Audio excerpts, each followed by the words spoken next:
Hello and welcome everyone. Today's video features the brand new American Tier 10 premium battleship, Rhode Island. Now the Rhode Island is described in game as year of design 1952 and is based on a 1938 fast battleship design variant featuring an alternative armament configuration which consists of a main battery of 12 356mm guns based in quadruple gun turrets. Now these were initially planned for use on the North Carolina class of battleships in 1937. So this is the Rhode Island, everyone. Now the Rhode Island will be initially available in update 13.0 in the middle of January 2024 and will be initially available in random bundles that also contain American tokens.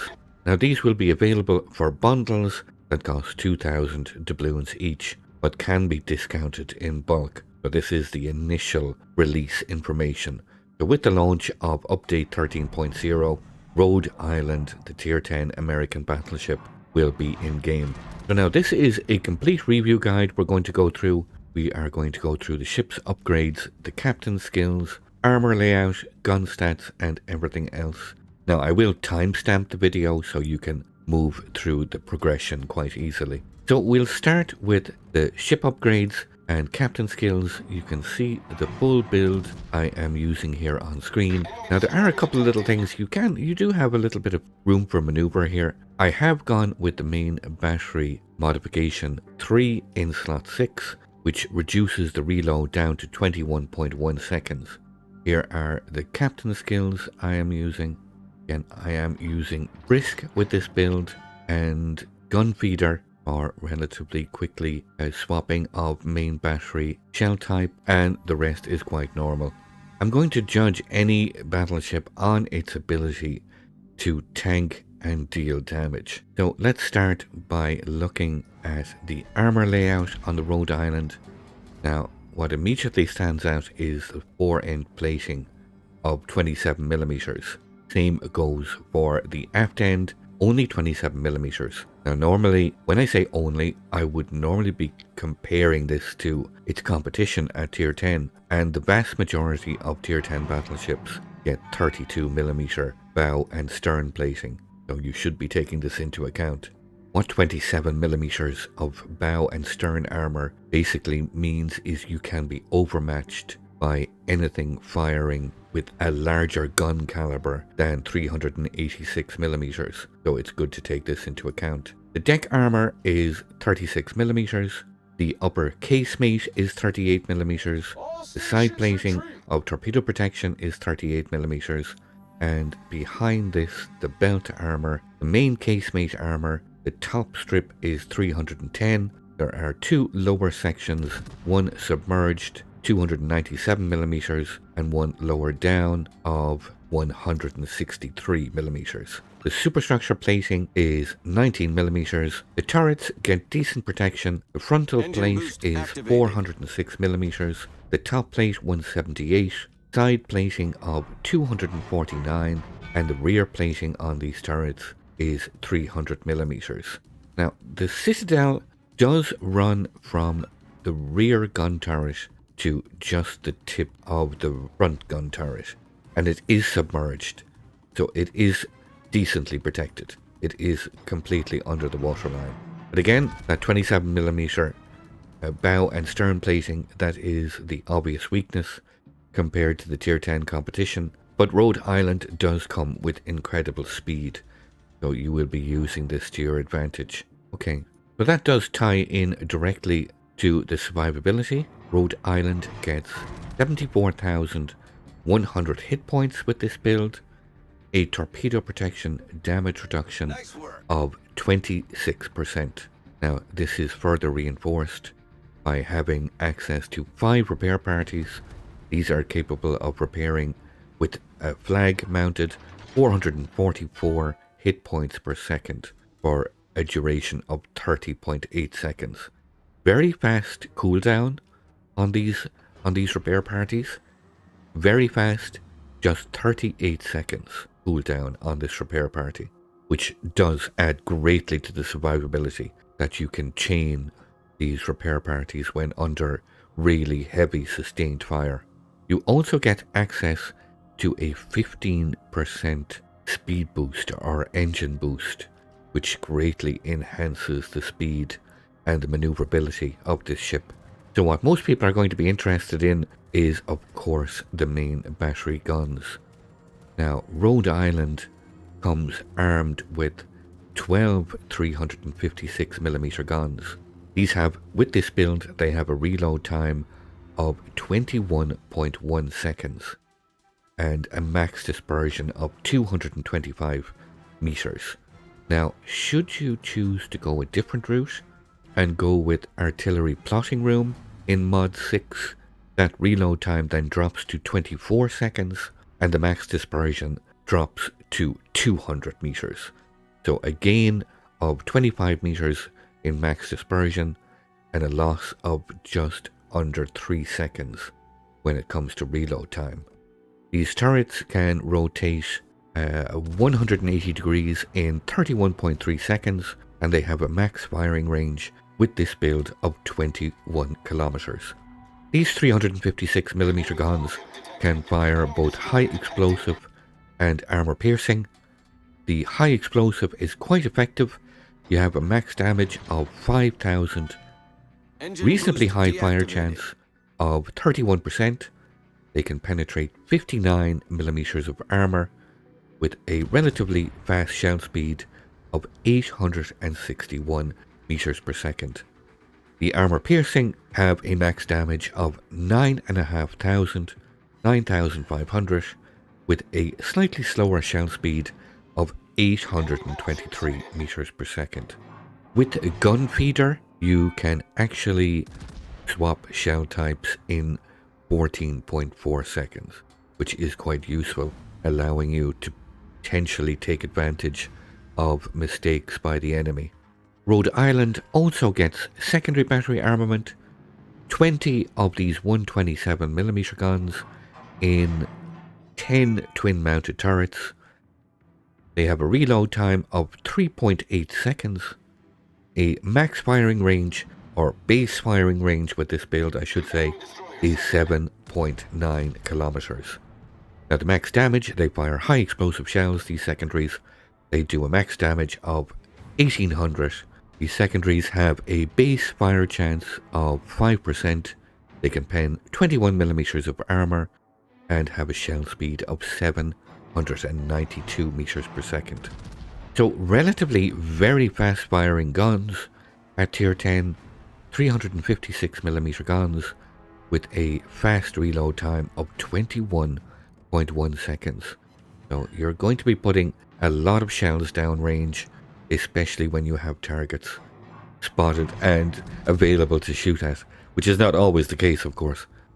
So moving on, Rhode Island gets access to the depth charge airstrike.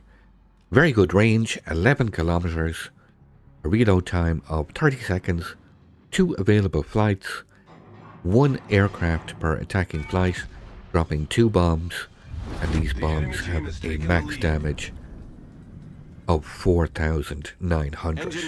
Decent damage. Like a lot of American battleships, they come with quite decent AA defense.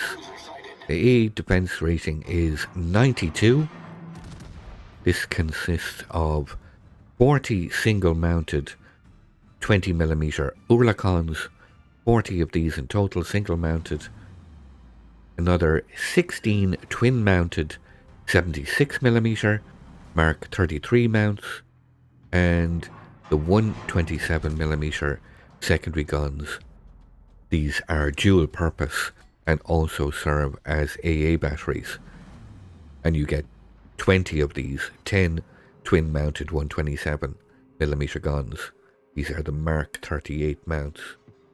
All combined, they pump out a continuous average damage of 489. The vast majority of this damage is medium range, and the rest allocated between long and short range. Rhode Island does have quite decent flak defences. Rhode Island fires 8 shell explosions per flak salvo with a hit probability of 75%. They have a max damage of 1764 and an action zone of 3.5 to 5.8 kilometers, which is the max firing range. Finally, AA-wise, priority sector reinforcement is 35%, with a prep time and action time both of 15 seconds. So maneuverability-wise, with the speed flag mounted, you can get 34.7 knots. Now combine this with brisk and speed boost, Rhode Island can attain just over 43 knots straight line speed when undetected, which is quite considerable for an American battleship. Just over 43 knots straight line speed, so quite impressive. Turning circle radius is 890 meters with a rudder ship time of 12.1 seconds.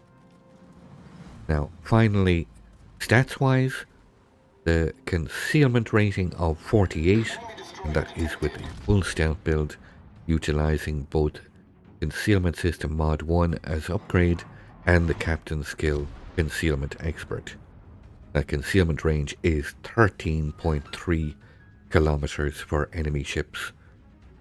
You will be detected by enemy submarines and enemy aircraft at 9.2 kilometers.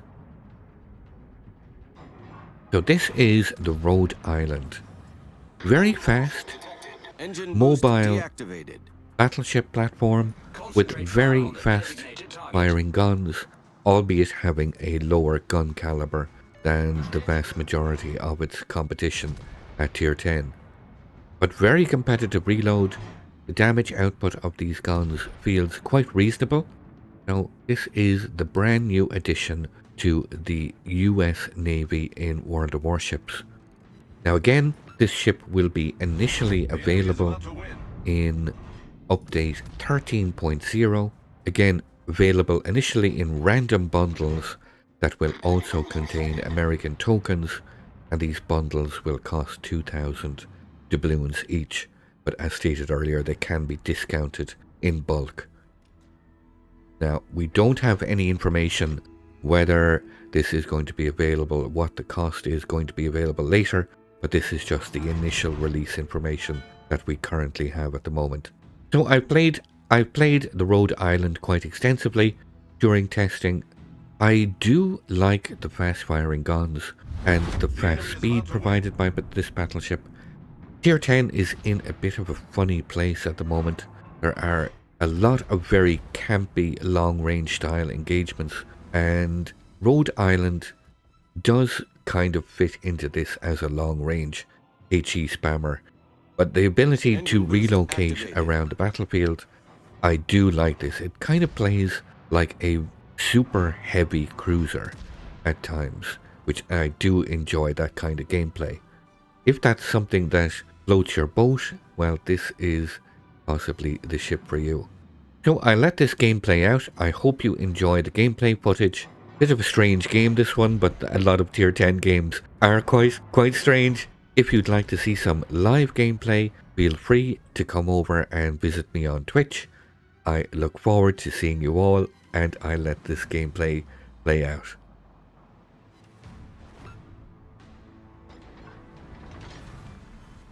We've destroyed an enemy battleship.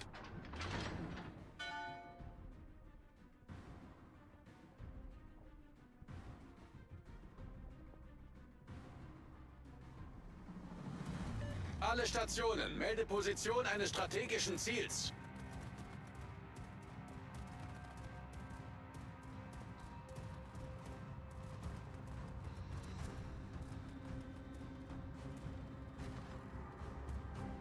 Torpedoes, dead ahead. Battle ends in 5 minutes.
The ship is on fire!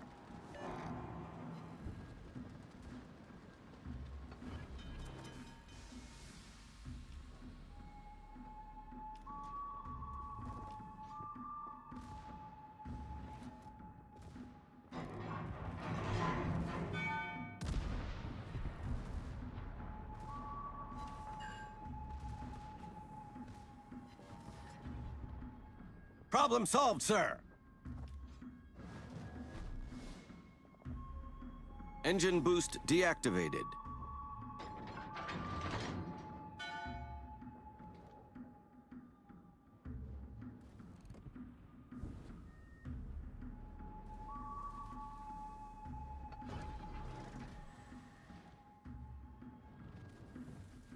Torpedoes to starboard. Torpedoes to starboard.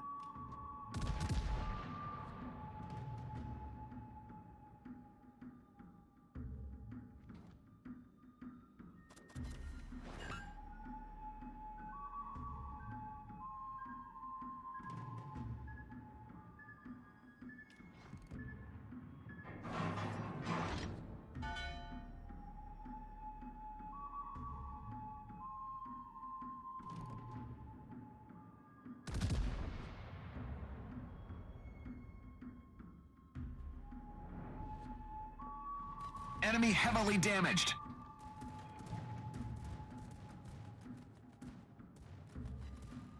Alle Stationen, melde Position eines strategischen Ziels.